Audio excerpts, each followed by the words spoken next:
Isang mapagpalang araw po sa ating lahat. Ako si Calvin Quizon and this is my devotion for today, April 10. And ang topic po natin for today is sino ang itinataas ng Diyos or exaltation of Christ.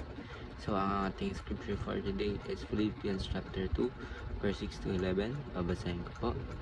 Who, being in very nature God, did not consider equality with God something to be used to his own advantage.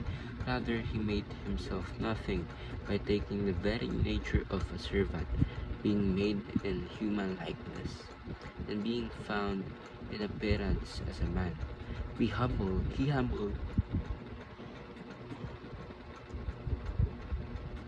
may commercial. So he humbled himself by becoming obedient to death, even death on a cross.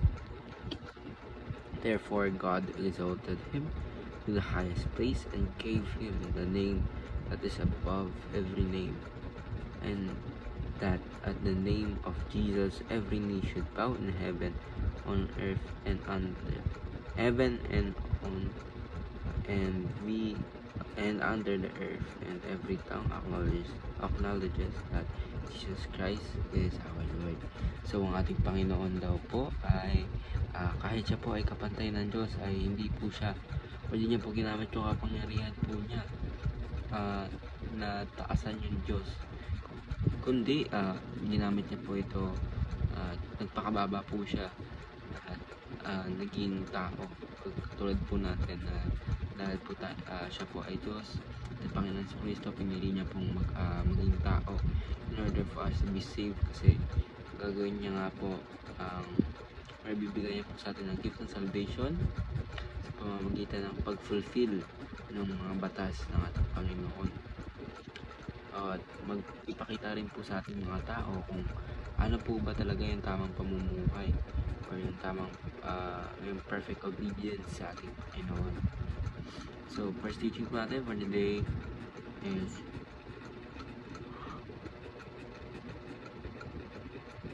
may like commercial. So teaching is Christ's resurrection demonstrated his victory, kasi of course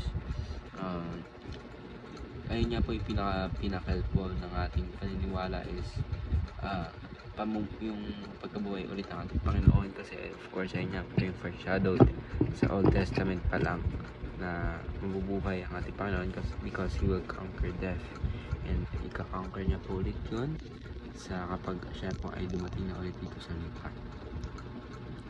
Second teaching natin for today is Christ is reigning now, ascension and session. So sabihin, yung reign po ng ating Panginoon ngayon na yung kanyang kaharian ay lumalaganap na po dahil sa atin. Sikap po natin na ipalaganap po ang ating Panginoon, kanyang religion o kanyang utos, kanyang teachings. Ayun po ang dapat natin ipalaganap, and of course supportahan po natin yung mga kapwa natin Kristiyano para po mapalaganap po yung teachings ng ating Panginoon sa Kristo. So third teaching or last teaching natin for today is Christ's return in glory completes redemption. Sabihin yung ating Panginoon po bababa para sa atin, and para po kuhain tayo yung mga souls na iaangat na po sa heaven, and at makakasama na po natin ang ating Panginoon sa walang hanggang buhay. So ayun po, ako si Calvin Quizon and this is my devotion for today, April 10.